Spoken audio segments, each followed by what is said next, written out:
Good morning. In the last class, we were discussing how to statistically characterize the correlator outputs. So we started off by considering x of t as a random process and small x of t to be a sample function of it. And correspondingly, xj would represent a random variable, capital Xj, and small xj would be a sample function of that random variable. These values are representing the correlator outputs for j varying from 1 to n. And we know that we modeled the channel as a additive white Gaussian noise channel. And we could we could find the mean and variance of the signal correlator outputs. We were trying to characterize the correlator outputs, and we should see how best I can define the transmitted message symbol MI when I receive the signal x of t, or this x of t is split into individual correlator outputs. It becomes x1, x2, x3 till xn. In general, we call that as xj. So here xj represents the output of each correlator. Remember, this represents the output of each correlator. And where do we have this correlator? This correlator is there on the receiver side. Okay, we call that as the analyzer. In the block diagram, if you remember, we had written synthesizer and analyzer. In the analyzer side, which is at the receiver, I have a bank of n correlators. What will a single correlator involve? It involves a multiplier where the received signal x of t gets multiplied with the orthonormal basis function phi j of t, and then once it is multiplied, it gets integrated in the range 0 to t, one time period. And when we do that, we will get the individual outputs of the received vector, or individual correlator outputs, which we call it as x1, x2, so on, xn. In general, this is known as xj. See here, we have written xj, the output of a correlator, is nothing but integral of the product of the received vector x of t multiplied with the orthonormal basis function phi j of t and integrated in the time interval of one time period 0 to t. This is the output of each correlator, and I have a set of n correlators, or we call it as a bank of n correlators. So we were trying to determine how best we can characterize the correlator output so that we'll be able to recover the original transmitted message symbol MI. If I had transmitted a message symbol MI using the correlator outputs, how best can I get back that MI? That's what we have to see. So we said we can do remember, statistical characterization always involves finding the mean and the variance. Mean is known as the first moment. The variance is the second moment of any random variable. So here we have tried to consider the random variable xj, which is the output of the correlator. Its mean we found would be the coefficient function Sij, because the mean of the noise component. Remember, white noise W of t is divided into n components for each correlator. So if we consider the component Wj as the part of the white noise which occurs in correlator j, then its mean value will also be 0, because this is a part of white noise which has 0 mean and power spectral density n naught by 2. Remember, white noise has 0 mean and power spectral density n naught by 2. So a piece or part of that white noise which passes through each correlator, Wj, will also have 0 mean. Expected value of Wj is 0, and even its power spectral density will be approximately N0 by 2. Okay. So we found the mean of the correlator output first, mean of Xj as Sij. Then we tried to find the variance, the second moment of the correlator output Xj, and the expression to find the variance is to find the mean of capital Xj minus the mean of Xj. So the random variable Xj minus its mean, the whole square. We tried to simplify that and we got the variance as the mean of the noise component Wj square in each of the correlators. Then we tried to substitute for this Wj, which we know is nothing but integral W of t phi j of t dt. And since I have square of this Wj, I need to take two different variables. I'll take one variable of t, integral 0 to t W of t phi j of t dt. And for the next one, I'll take W of u phi j of u du. And once we try to simplify this, we get the autocorrelation function as part of the equation. The autocorrelation function of this component, of this stationary component, this, what is the component? It is the mean of the inner product of white noise W of t and white noise W of u. That represents an autocorrelation function, and that autocorrelation function is represented as N0 by 2 into delta t minus u, which is given by a single impulse. But remember, this impulse will exist only when t is equal to u. So what happens? We'll use the shifting property, which states that integral 0 to t phi j of u into delta t minus u du can simply be represented as phi j of t. So it is nothing but the product of any function with an impulse function will result in the same function existing where the impulse existed. So this impulse delta t minus u exists only at t is equal to u. So whenever I multiply any function with an impulse and find the area under the product, you will see you will have that function existing only where the impulse existed.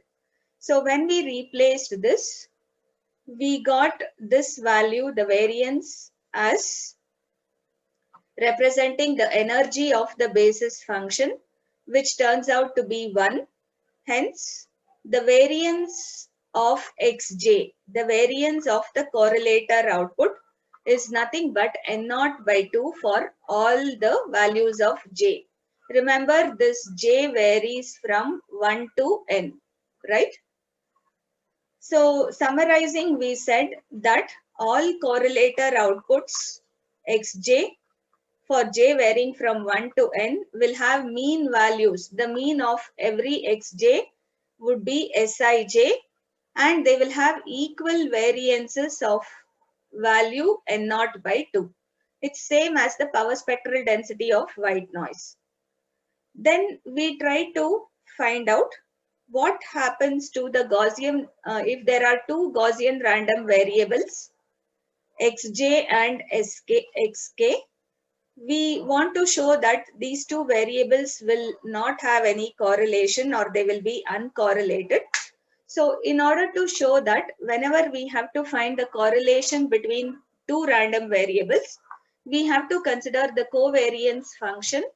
So covariance between the two random variables is defined as expected value of what? Xj minus its mean and Xk minus its mean.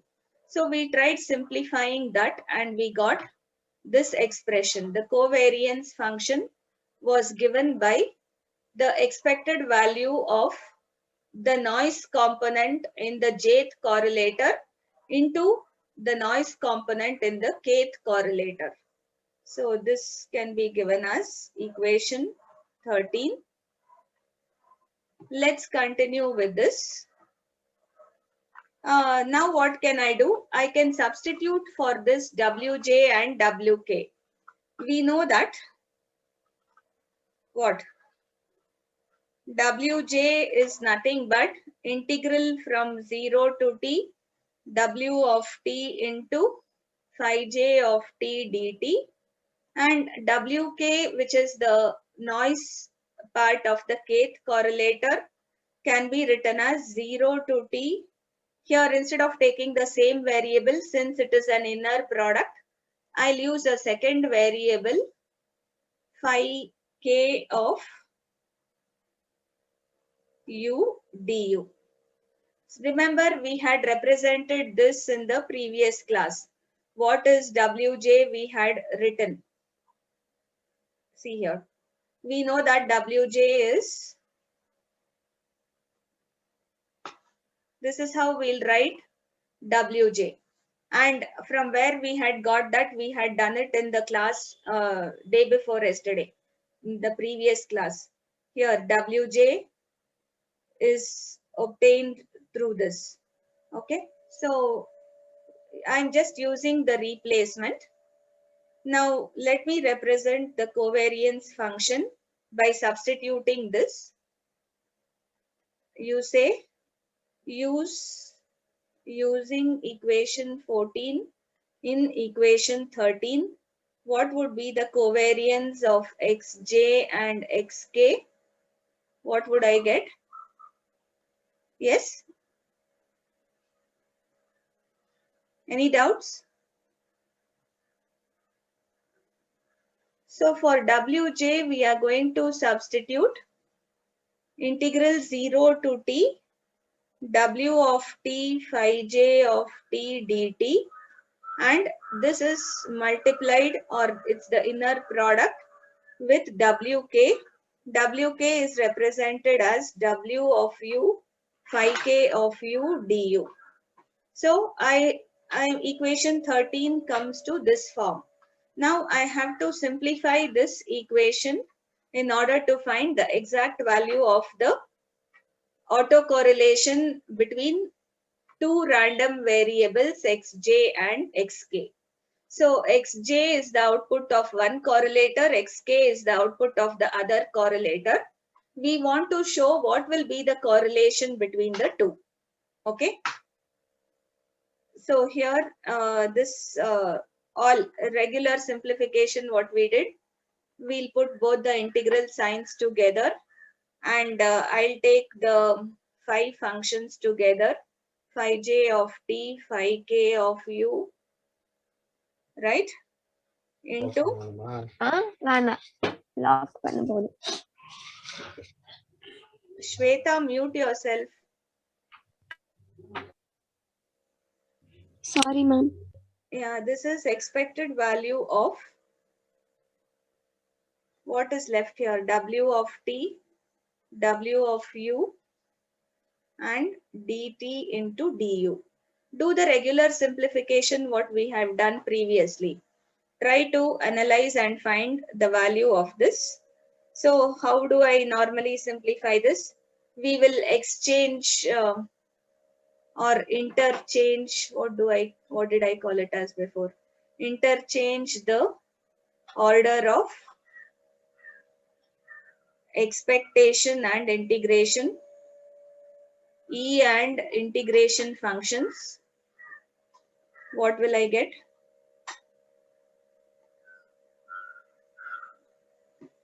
First, I'll do integration. Phi j of t, phi k of u, and what do we call? Sorry, here I have already interchanged it here. The expectation is put inside, and the integration is there. That's what we have done. What did we call this? Do you remember? We know that the expected value of inner product of w of t into w of u is nothing but what? The autocorrelation function rw t minus u. This is the ACR function. Yes or no? We have used the same representation before. So I will replace this. We have done this yesterday also, day before yesterday when we did. I will replace this function with Rw of t minus u and dt into du. Do you remember what did we say the value of this function would be? This function Rw of t minus u would be equal to what? N naught by 2 into the impulse delta t minus u. Even today morning I was telling you this. The value of this autocorrelation function Rw of t minus u will have the value N naught by 2, which is the power spectral density of white noise. Okay. And we are just having white noise found at time t and at time u. That means it will result only in an impulse function with the time difference of the two variables. T is a different time, u is a different time. So it will just result in an impulse taking the time difference multiplied with the power spectral density of the white noise process N naught by 2. Okay. So please remember that I can substituting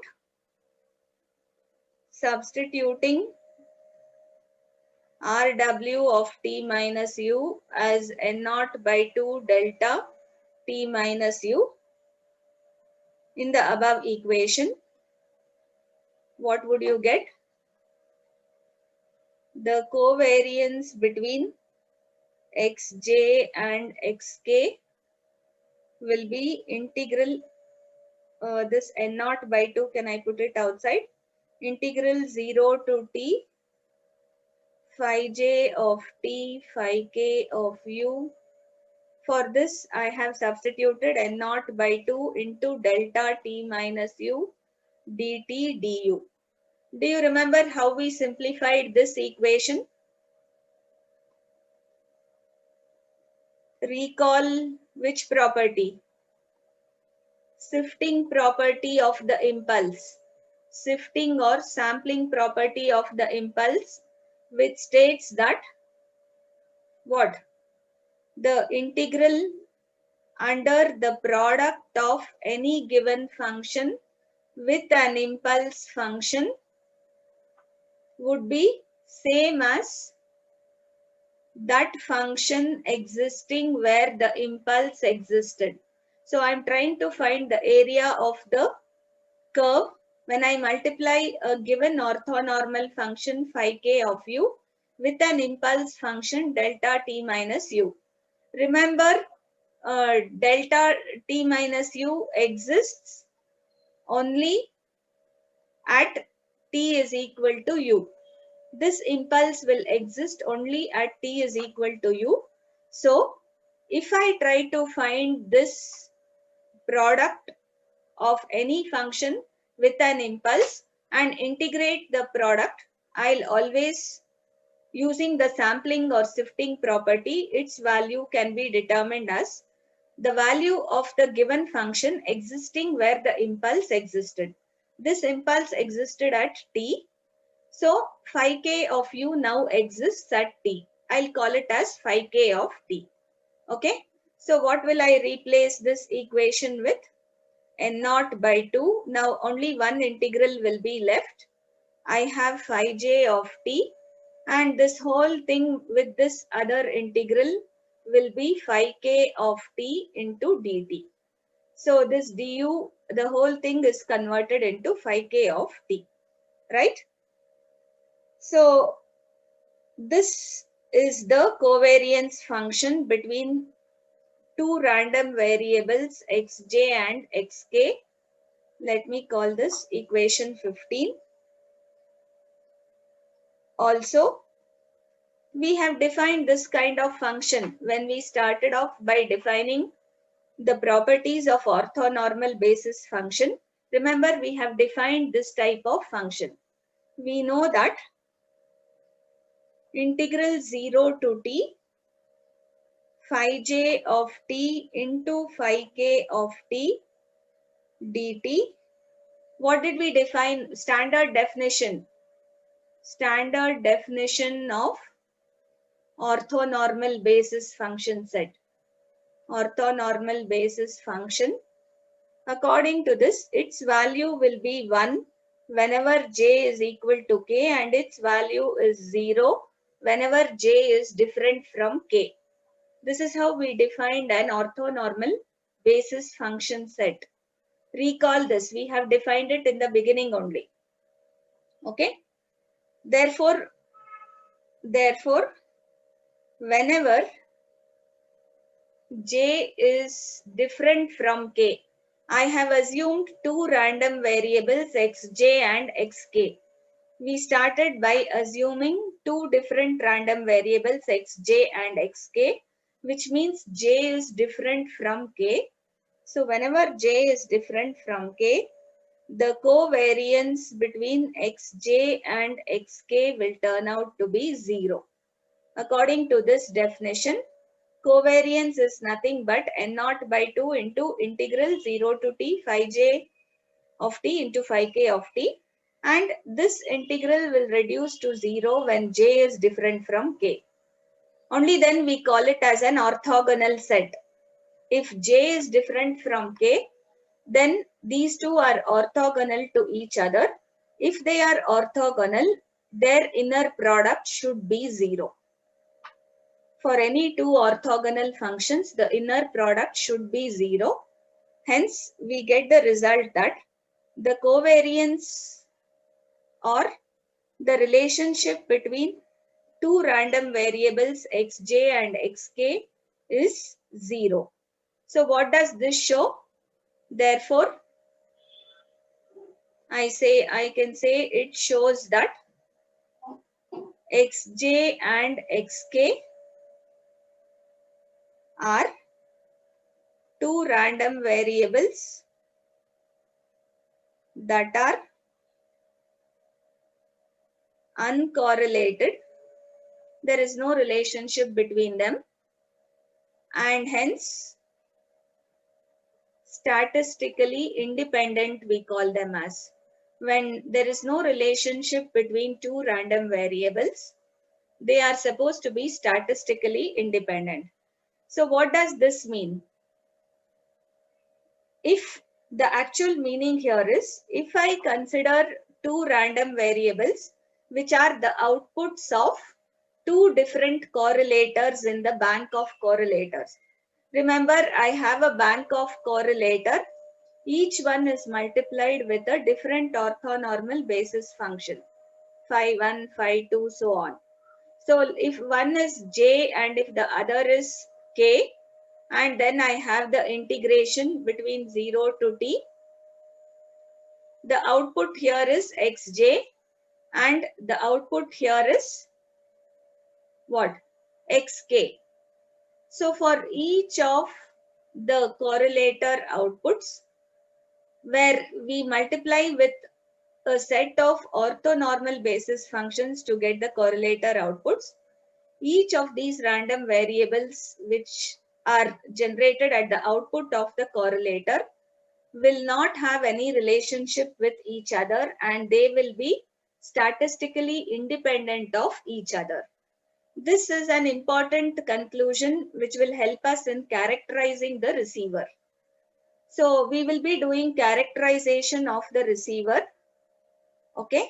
And when we are trying to do the characterization of the receiver, we have to remember that output of each correlator will be uncorrelated to each other and statistically independent of each other. Okay. Now proceeding further, let's try to define these values in terms of PDF using the Gaussian distribution. So proceeding further, since xj is a Gaussian random variable with mean, so the mean of this xj we know was Sij we found, and variance, what was the variance of the output of each correlator? equal variance n naught by 2. Please remember, we have discussed again and again. The mean value of each correlator output turned out to be the coefficient Sij, and the variance of each correlator output was n naught by 2. We can have its PDF as follows. Do you remember how do we define the PDF of a Gaussian random variable? PDF of a, how do we write, what's the equation of a Gaussian random variable? The PDF, we usually represent it like this. Say fxi, this is how we represent the probability density function PDF. And what was the equation for a Gaussian function? The Gaussian random variable xi we are writing here. 1 by root 2 pi, if I recall, into the variance of xi into e to the power of minus xi minus its mu, the whole square. So this is nothing but variance function into 2 the variance of xi double. This is how we write the equation of a Gaussian distribution. The PDF of a Gaussian distribution is represented through this equation. So let's use the same thing and let me try to write the distribution. Okay, using equation 16, we can write the PDF. Let's say I'll write the conditional PDF of the vector x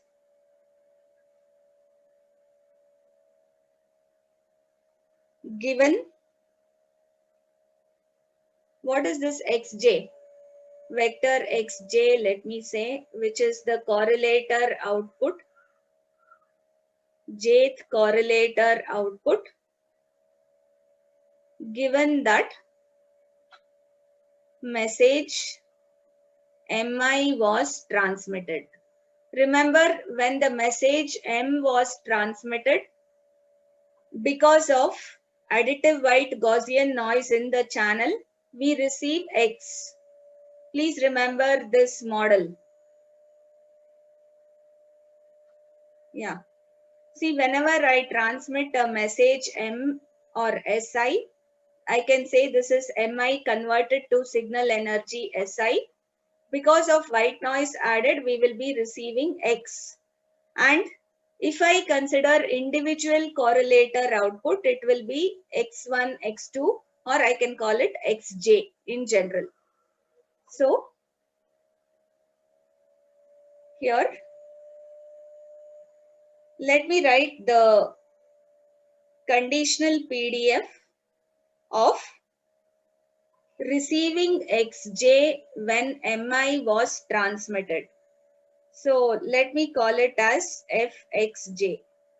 So the conditional PDF, which I have mentioned here, of receiving the vector xj, which is the output of the jth correlator of received vector xj when the transmitted message symbol was mi. So using this Gaussian distribution, I'll try to write this. This will be following the same Gaussian distribution, 1 by root 2 pi. Now I should take sigma xj here, okay, into e to the power of minus of xj minus mu xj the whole square divided by 2 times, what was the value of sigma xj square? What was the variance of sigma xj square? This value we found, the variance turned out to be n naught by 2. So if you want, you write it like this, and in the next step you substitute. you can say before this, 1 second. We know that is n naught by 2, the variance. This represents the variance of received correlator output xj. We have found the variance of the correlator output xj is n naught by 2. Using this value in the PDF above. So substitute this, what would you get? Fxj of the condition receiving xj when mi was transmitted will be root 2 pi. Sigma xj square is n naught by 2. So if I want just sigma xj, this will be root n naught by 2, this value. So if you want just without the square, it will turn out to be root n naught by 2. And here I have e to the power of minus of xj minus, what was the value of the mean? Here I have the mean value. What was the mean of the correlator output? Remember, the correlator output had mean Sij and variance n naught by 2. So all the correlator outputs would have the mean value as the coefficient Sij and the variance value as a constant n naught by 2. So here can I write what is the value of this mean? That mean value would be Sij whole square divided by 2 into n naught by 2. See here I have 2 sigma j whole square which represents the variance. So this will be 2 into n naught by 2. Let me try to simplify this and get it in the final form. Therefore fxj, and this is surely a conditional distribution because we are transmitting something else and receiving something else. When I transmit the message symbol mi, I am receiving the output as the observed value is xj. Okay, that's why it's always a conditional distribution. If I simplify this, what will I get here? Root 2 cancels. I will have pi n naught, right? This one. And e to the power of 2 cancels. I'll have 1 by n naught into what? Xj minus Sij the whole square, where j varies from 1 to n. You should remember I varies from 1 to m. Remember, I is the variable associated with the transmitted message symbol mi. We can have m different message symbols transmitted, but n different correlator outputs because there are n different orthonormal basis functions. Okay, so we can call this as what? Equation, was it 17? Call this as equation 17.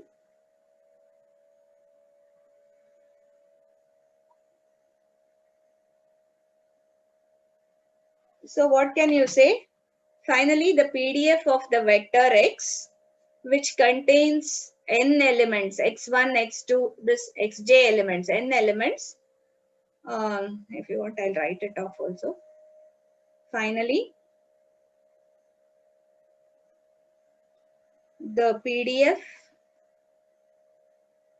of the vector x containing the n elements, what, x1, x2, so on till xn, is fx of x given mi. Okay. So the conditional PDF I'm writing, receiving x transmitted symbol is mi.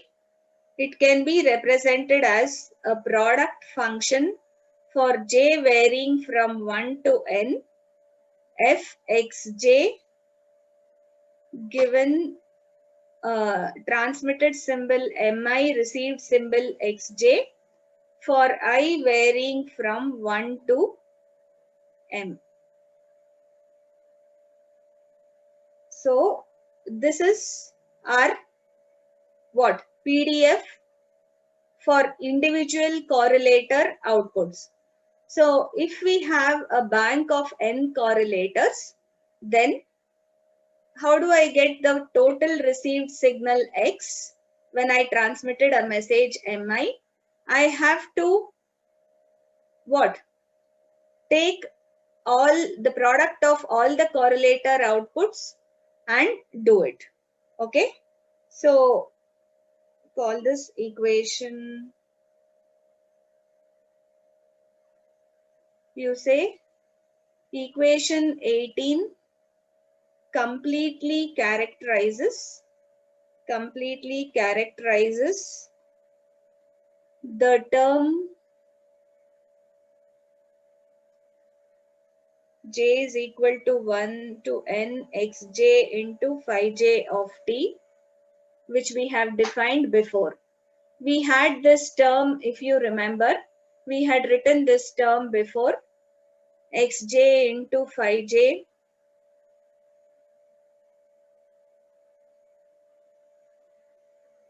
here. See, x of t had two terms. One term involved the output of the individual correlators multiplied with the individual orthonormal basis functions. So we have found what is the exact meaning of this term. In terms of the Gaussian PDF distribution, we were able to say what is the exact characterization or meaning of the first term. And this W dash of t is represented with noise. We can't characterize that noise completely. We'll see what we can do about it. Okay. Hence,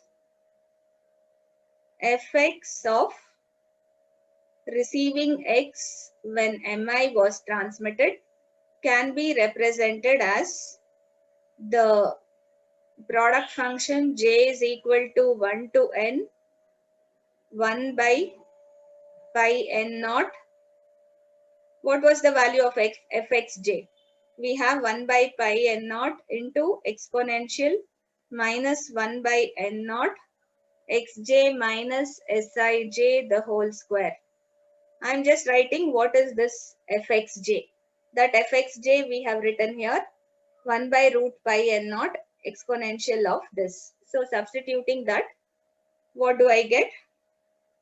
This is a product function, so I can write it as 1 by root pi n naught. What will happen if I multiply this term n times? This gets raised to the power of n, correct? So multiplying this term with itself n times will be like raising this term to the power of n into e to the power of minus 1 by n naught summation. So here I will have summation j is equal to 1 to n xj minus sij the whole square for I ranging from 1 to n. See the product of this, I have an exponential. Remember what happens when I multiply? Can someone tell me why this product function here will change to a summation? See, this is e to the power of something. How will it become a summation here? Please remember e to the power of a into e power b into e power c. What can I write it as? E power a plus b plus c. Yes or no? So whenever I have something in an exponent and when I multiply these terms which have exponents, e power something into e power something else, so on. So it is like multiplying this term e power minus 1 by n naught xj minus sij the whole square n times. So what will this become? This becomes a summation, whatever is there in the exponent that gets added to itself n times. Is that clear? Why this is replaced with a summation is because of this reason. So if I have something like e power, say for example, e power a into e power a into e power a, can I say it is the summation I is equal to 1 to 3? What? A added to itself 3 times. So this becomes a plus a, or which is 3 times a. That's how we are writing this. Okay. Hope you understood why it gets replaced with the summation. See, all what we are doing is we are just writing the mathematical manipulations or variants of the given equation. Therefore, finally, I am interested in finding the distribution of receiving the observed output x when mi was transmitted. I can write it as pi n naught. I think it was 1 by root pi n naught to the power of n. Since pi n naught is in the denominator, this is pi n naught to the power of half. If I remove this square root. If I shift it to the numerator, it becomes pi n naught to the power of minus half into n. So minus n by 2 I will get here into e to the power of minus 1 by n naught summation j is equal to 1 to n what? Xj minus mean Sij the whole square. Right? So last step I can write. This is pi n naught to the power of minus n by 2 into e to the power of minus 1 by n naught summation j is equal to 1 to n xj minus Sij the whole square.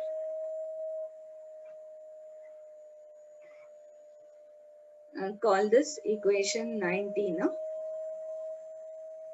You say equation 19 completely characterizes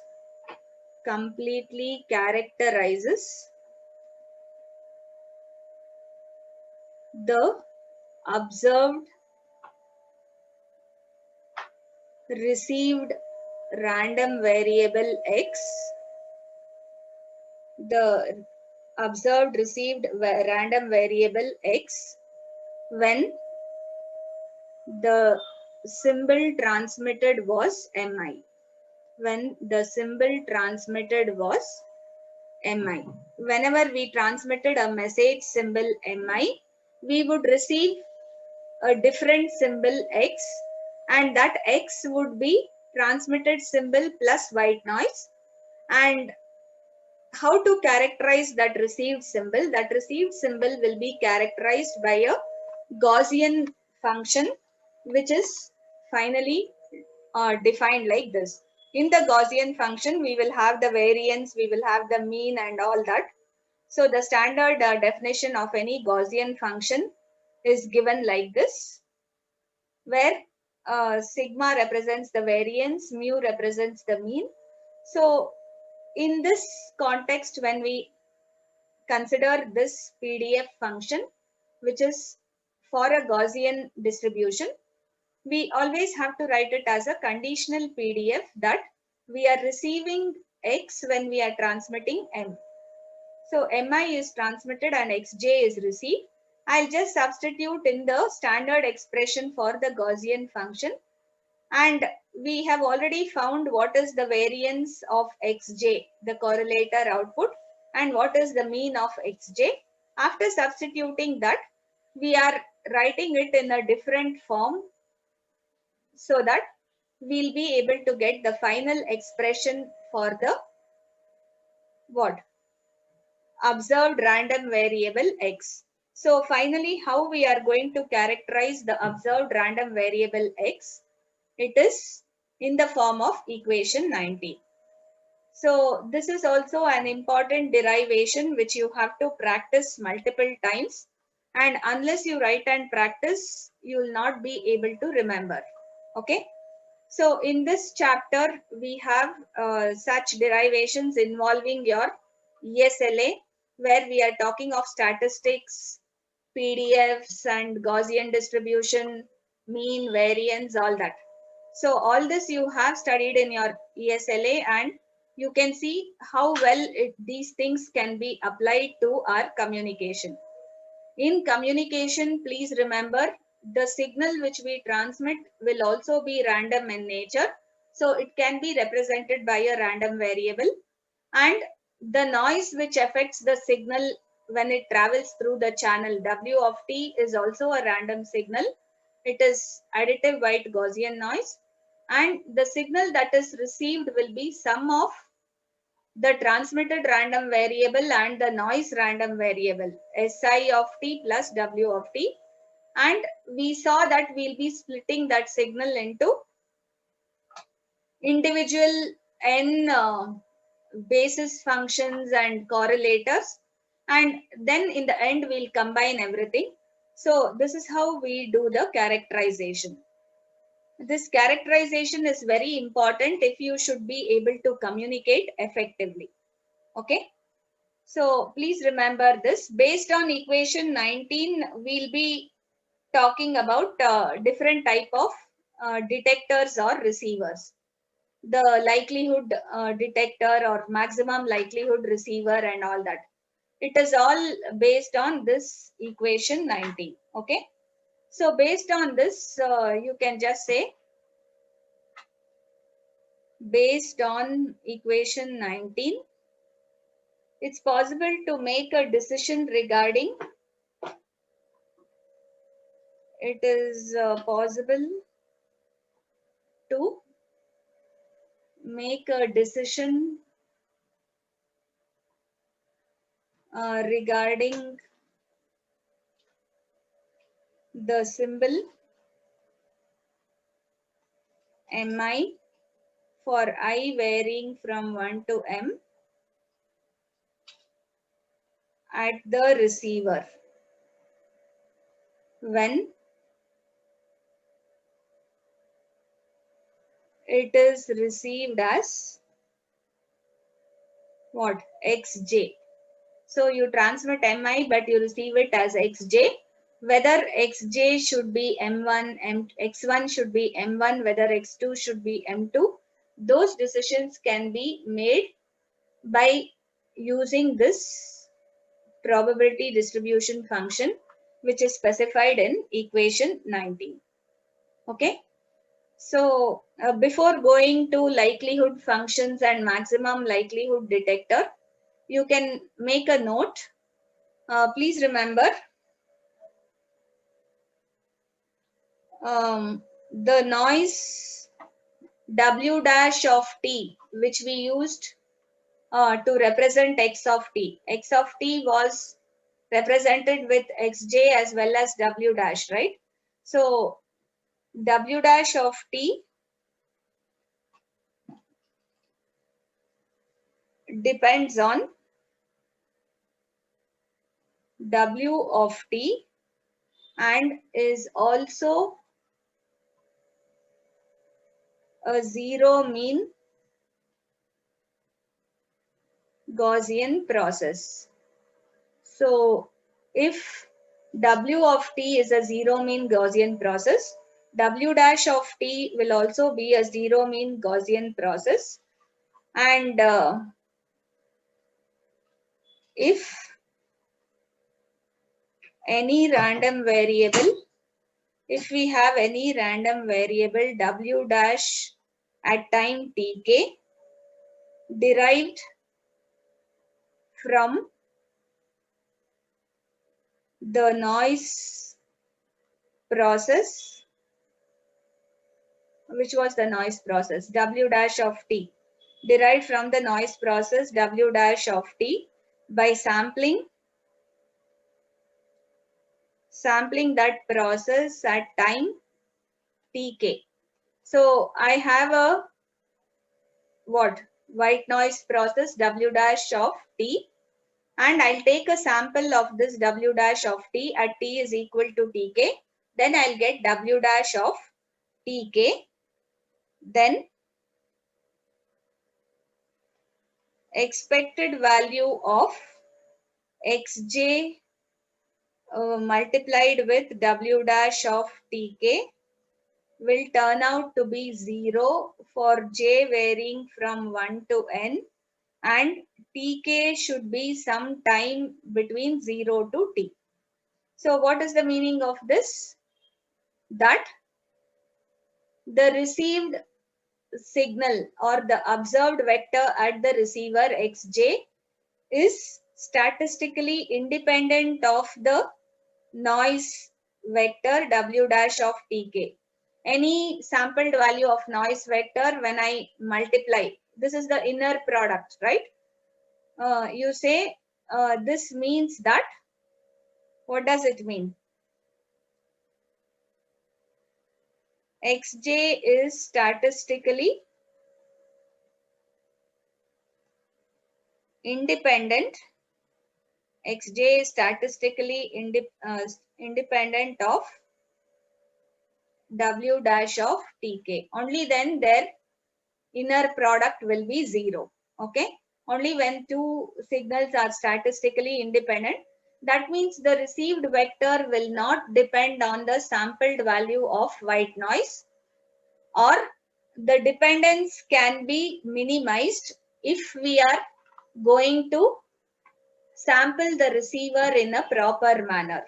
So if we consider design of the receiver in a good manner, in a proper manner, we can make the received vector xj to be, this xj is what is received when noise has added to the signal in the channel. But in spite of that, we can make that received vector independent of this sampled white noise w dash of tk.